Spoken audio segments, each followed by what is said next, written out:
Hello नमस्कार। आप सभी का स्वागत है आपके अपने YouTube चैनल ज्ञान कोचिंग सेंटर पर। आज मैं आप लोग को त्रिकोणमिति के बेसिक कॉन्सेप्ट को बताने जा रहा हूं। अगर आप लोग को वीडियो पसंद आए तो इसे अपने दोस्तों तक शेयर करें और अगर हमारे चैनल पर नए हैं तो चैनल को सब्सक्राइब करें और वीडियो को लाइक अवश्य करें। तो चलिए बिना किसी देरी के हम वीडियो को शुरू करते हैं। तो जैसा कि आपको बताएं कि आज हम त्रिकोणमिति को पढ़ने वाले हैं। तो त्रिकोणमिति का अर्थ होता है तीन कोणों का माप। त्रिकोणमिति का मतलब होता है तीन कोणों का माप। यानी हम लोग जानेंगे कि त्रिकोणमिति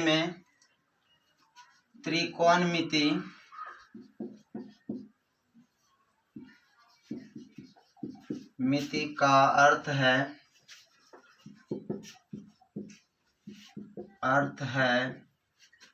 तीन कोणों का माप।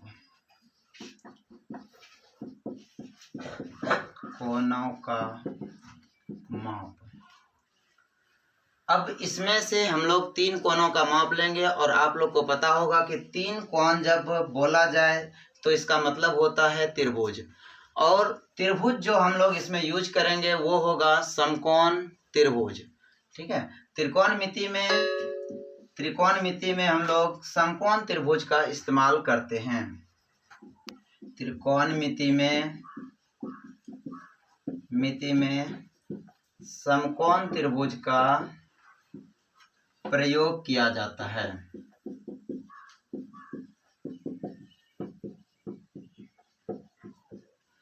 त्रिकोणमिति में सबसे पहले समकोण त्रिभुज का क्या किया जाता है, इस्तेमाल किया जाता है, जो कि इस प्रकार का होता है। अब इसके कुछ गुण के बारे में हम लोग जान लेंगे। समकोण त्रिभुज का गुण, तो समकोण त्रिभुज का गुण होता है कि इसका एक कोण 90 डिग्री होगा। समकोण त्रिभुज का गुण है कि एक कोण 90 डिग्री का होगा और ये पाइथागोरस के नियम को फॉलो करेगा। अर्थात इसमें कर्ण स्क्वायर बराबर आधार स्क्वायर प्लस लंब स्क्वायर होता है। ये समकोण त्रिभुज का गुण है। और आप त्रिभुज का गुण जानते ही होंगे कि त्रिभुज के तीनों कोणों का योग 180 डिग्री होता है और जिसका एक कोण 90 डिग्री हो उसको हम लोग समकोण त्रिभुज कहते हैं। तो इसी का पूरा त्रिकोणमिति जितना भी होगा, पूरे त्रिकोणमिति में हम लोग समकोण त्रिभुज पर ही आधारित सारे सवालों को हम लोग देखेंगे। इसके भुजा से संबंधित कहीं पर इसका भुजा निकाला जाएगा तो कहीं पर इनका कोण निकाला जाएगा। उसके बाद हम लोग बात करते हैं त्रिकोणमितीय अनुपात की। त्रिकोणमितीय अनुपात जो होता है 6 त्रिकोणमितीय अनुपात होता है। तो इन 6 त्रिकोणमितीय अनुपात को हम लोग देखेंगे और इन 6 का जो फॉर्मूला होता है उसको ट्रिक के साथ किस प्रकार से याद रखा जाए उसको हम लोग देखेंगे।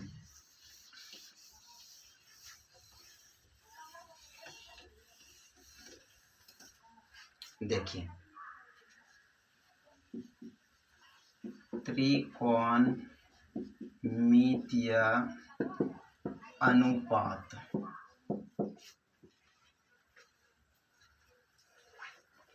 सबसे पहला इसमें होता है साइन, कॉस, टैन, कॉट, सेक और कॉसेस। ये 6 त्रिकोणमितीय अनुपात होता है। अब इन 6 त्रिकोणमितीय अनुपात का जो है सूत्र जो होता है उनको हम लोग देखेंगे समकोण त्रिभुज के आधार पर और उसको समझेंगे।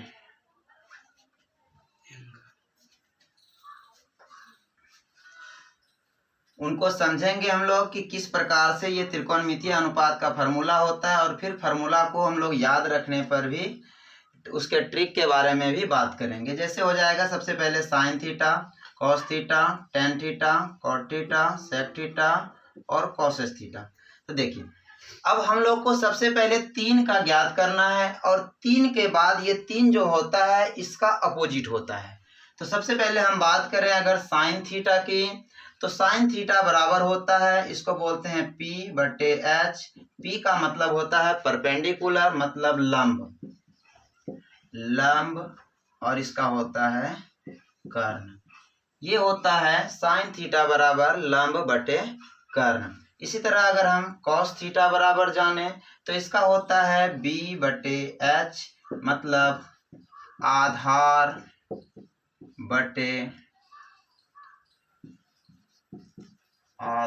बटे कर्ण। इसके बाद तीसरा जो आपका है वो है टेन थीटा। इसका होता है पी बटे बी, मतलब हो गया आपका लंब बटे आधार। अब देखिए इन तीनों का, ये तीनों अपोजिट होता है। जैसे टेन का उल्टा, टेन का अपोजिट आपका कॉट हो जाएगा, कॉस का अपोजिट आपका सेक हो जाएगा, और साइन का अपोजिट आपका कॉसेस हो जाएगा। तो इस आधार पे इसको लिख लेंगे। अभी मैं आपको लिख कर बता रहा हूँ, इसके बाद इसका ट्रिक के साथ किस प्रकार से याद रखा जाएगा इसको भी मैं बताऊंगा। तो सबसे पहले कॉट थीटा क्या बताएं हम, टेन का अपोजिट होता है, तो टेन का अपोजिट इसको लिख लेंगे। टेन में क्या है, पी बटे बी है, तो इसको लिखेंगे हम लोग बी बटे पी। और सेक हम क्या बताएं, कॉट का अपोजिट होता, सॉरी कॉस का अपोजिट होता है, तो इसको क्या लिखेंगे हम लोग एच बटे बी। और इसका साइन जो होता है वो कॉसेस जो होता है वो साइन के अपोजिट होता है, तो इसको लिखेंगे एच बटे पी। अब तीनों का आप ये लिख लेंगे। तो बी जो है ये क्या होता है, बेस, मतलब आधार होता है, तो ये हो गया आपका आधार बटे लंब। उसके बाद एच हॉरिजॉन्टल, ये जो आपका कर्ण होता है, तो ये हो गया कर्ण बटे आधार। ये आपका हो गया, ये भी कर्ण बटे लंब। तो ये सारा, ये 6 त्रिकोणमितीय अनुपात का सूत्र है। अब इन सूत्र को हम लोग याद किस प्रकार से रखें ताकि हम कभी भी ना भूल पाए इन सूत्र को, तो इसके लिए 2 तरह का मैं चीज बताऊंगा, ध्यान दीजिएगा आप लोग। सबसे पहले देखिए एक बॉक्स बना लीजिए आप लोग।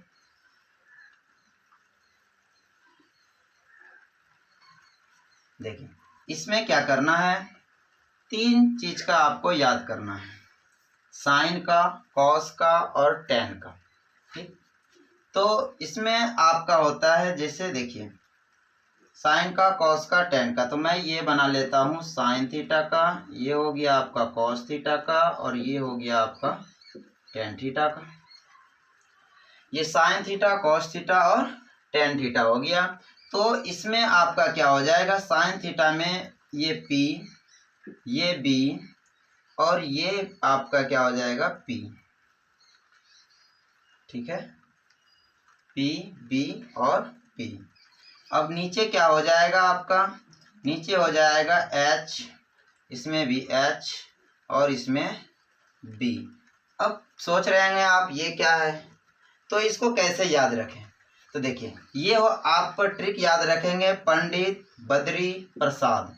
नीचे का होता है एच से हरि, ये भी हरि, और ये बी से बोल, मतलब पंडित बद्री प्रसाद और हरि हरि बोल। इससे क्या हो जाएगा आपका, ये 3 साइन थीटा, कॉस थीटा और टेन थीटा, ये तीनों याद हो जाएगा। और हम आपको पहले ही बताएं कि ये 3 जब याद हो जाएगा तो 3 इसका अपोजिट होता है। तो इस तरह से आप याद कर सकते हैं, पंडित बद्री प्रसाद और नीचे हरि हरि बोल। उसके अलावा एक और ट्रिक है, एक और ट्रिक आप लोग देखिए, एक और ट्रिक देखिए, इसमें भी 3 को ही हम लोग याद करेंगे। इधर दिखाई नहीं दे रहा, शायद इधर से थोड़ा सा कट जा रहा है, मैं इसको ऊपर लिख देता हूँ। सूत्र भी कट गया, उसको नीचे से पूरा दिखाइए, अंधेरा नीचे से इस पे चढ़िए तक। शायद ये आप लोग का कट रहा होगा, तो मैं इसको ऊपर थोड़ा लिख देता हूँ। ठीक है, तो इसको थोड़ा सा हम मिटा देते हैं।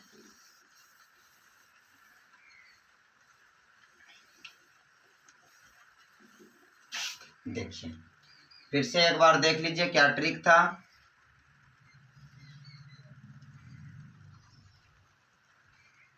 फिर से एक बार देखेंगे क्या ट्रिक था। इसका ट्रिक था 3 को याद रखने को मैंने बताया।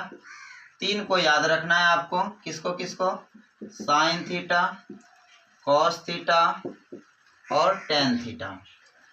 तो साइन थीटा में क्या रखना है आपको? पी, बी और पी।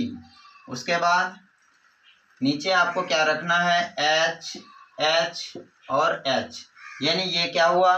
पंडित, बद्री, प्रसाद, हरि, हरि, बोल। इस प्रकार से आपको साइन थीटा का मिल जाएगा पी बटे एच, कॉस थीटा का मिल जाएगा बी बटे एच और टेन थीटा का आपको मिल जाएगा बी बटे बी, पी बटे बी। सॉरी यहाँ एच लिखा गया था। तो ये हरि हरि बोल हो जाएगा।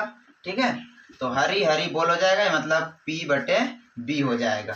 ठीक है, अब इसी एक और ट्रिक है, इसी तीनों को लेकर के एक और ट्रिक है। आपको ये अच्छा लगे तो ये याद रखिएगा, अन्यथा एक और ट्रिक मैं दे रहा हूँ उसको याद रखिएगा। तो इसको मिटा देते हैं, अगला ट्रिक बताते हैं। देखिए साइन कॉस वही रहेगा, साइन कॉस टेन वही रहेगा। इसके बाद एक और ट्रिक इसका हम बता देते हैं आप लोग को।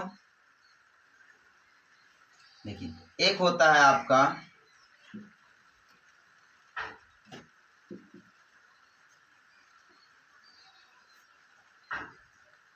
लाल और नीचे होता है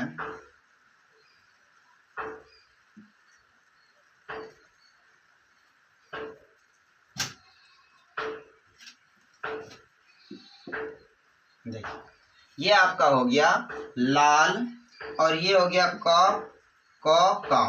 ठीक है, तो इसको हम लोग पढ़ लेंगे लाल बटे का। तो इस प्रकार से आपको हो जाएगा, ये आपका लॉ से हो गया लंब, कॉ से हो गया कर्ण, तो साइन थीटा का हो जाएगा लंब बटे कर्ण। उसी प्रकार से आप देखेंगे कॉस थीटा का आ का है, तो आ से ये हो गया आधार, उसके बाद कॉ से हो गया कर्ण। यहाँ पर टेन थीटा है तो ये हो गया आपका लॉ से लंब, और आ का है ये, इसको टी नहीं समझना है, ये आ का है, तो ये क्या हो जाएगा लंब बटे आधार। तो इन दोनों ट्रिकों से आप इन तीनों को साइन थीटा, कॉस थीटा और उसके बाद टेन थीटा, इन तीनों को याद कर लेंगे। और तीनों का अपोजिट जो है वो आपका उधर तीनों हो जाएगा। जैसे आपका टेन का अपोजिट कॉट हो जाएगा और कॉस का अपोजिट सेक हो जाएगा और साइन का अपोजिट आपका कॉसेस हो जाएगा। तो ये उम्मीद करते हैं कि ये फार्मूला आप लोग को समझ में आया होगा। अब हम बात करेंगे कि ये लंब जो है या कर्ण जो है या आधार जो है, ये तीनों को किस प्रकार से पहचाने और किस प्रकार से इसको हम जानेंगे कि कहाँ पर लंब है, कहाँ पर आधार है और कहाँ पर कर्ण है। तो चलिए हम लोग उस ओर चलते हैं।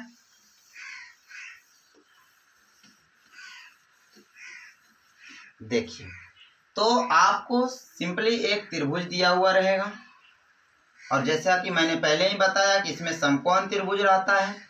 तो समकोण त्रिभुज रहेगा, इसका नाम दे दिया जाए ए, बी और सी।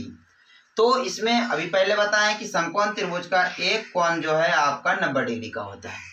तो अब एक कोण जब 90 डिग्री होगा और एक कोई भी कोण, चाहे यह कोण या फिर यह कोण, अगर आपको थीटा दे दिया जाए तो फिर हम पहचानेंगे कि किधर लंब है, किधर कर्ण है और किधर आधार है। तो ध्यान दीजिएगा, ये पहचानना सबसे बड़ी बात है और इसको आप पहचान लिए तो फिर आपको लंब, आधार, कर्ण में कोई दिक्कत नहीं होगा।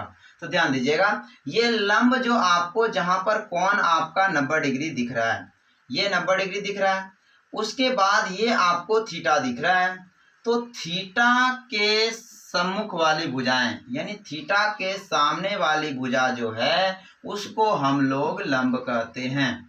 थीटा के सामने वाली भुजा को लंब कहते हैं, थीटा के सामने वाली भुजा को लंब कहते हैं। और 90 डिग्री जहां पर है यानी 90 डिग्री जहां पर है उसके सामने वाले भुजा को हम लोग कर्ण कहते हैं। अब दो ज्ञात हो गया हम लोगों को, तो एक बचा जो उसको क्या कहेंगे, आधार कह देंगे। ठीक है।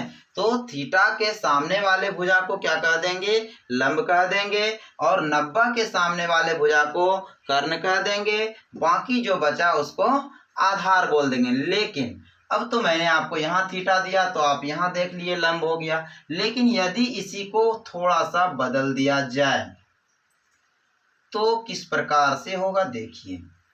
ये आपका कुछ भी नाम ले लीजिए, पी क्यू आर, तो ये आपका एक कोण आपका 90 डिग्री हो गया। तो अब देखिए, अब मैंने थीटा यहाँ डाल दिया। जब थीटा यहाँ आ गया तो अभी तुरंत हम बताएं कि थीटा के सामने वाला जो है वो लंब होता है। तो आप देखिए थीटा के सामने कहाँ है, नीचे वाला है, तो ये वाला आपका क्या हो जाएगा, लंब हो जाएगा, ठीक। और इसके सामने वाला जो है ये क्या हो जाएगा, कर्ण हो जाएगा। तो इसके थीटा के सामने वाला लंब हो गया और 90 के सामने वाला कर्ण हो गया, और बाकी जो बचा वो क्या हो गया, आधार हो गया, ठीक है। तो आप देखें कि इसमें थीटा के अनुसार से लंब और आधार क्या हो रहा है, चेंज हो रहा है, लेकिन कर्ण कभी भी चेंज नहीं होता है, ठीक है। तो उम्मीद करते हैं कि आप लोग को यहाँ तक समझ में आया होगा, और आप लोग को फार्मूला भी मैंने बताया उनको भी ध्यान में रखिएगा, ठीक से उसको याद कर लीजिएगा। उसके अलावा मैंने शुरुआत में ही एक लिखा था जो कि पाइथागोरस का है, क्या है, कर्ण स्क्वायर बराबर आधार स्क्वायर प्लस लंब स्क्वायर। इसको भी आप लोग ध्यान में रखिएगा, इसका इस्तेमाल आपको होगा जब कोई भी दो भुजा दे दिया हो और तीसरी भुजा निकालना हो, तो फिर हम लोग इसका इस्तेमाल करेंगे, ठीक है। तो इसको भी आप लोग क्या कीजिएगा, याद रखिएगा। और इस पर आधारित सवाल अब हम आप लोग को नेक्स्ट वीडियो में बताएंगे, इससे जुड़े हुए एग्जाम्पल बताएंगे और एनसीईआरटी के सवाल बताएंगे। उम्मीद करते हैं कि आप लोग को हमारा ये वीडियो पसंद आएगा। जय हिंद।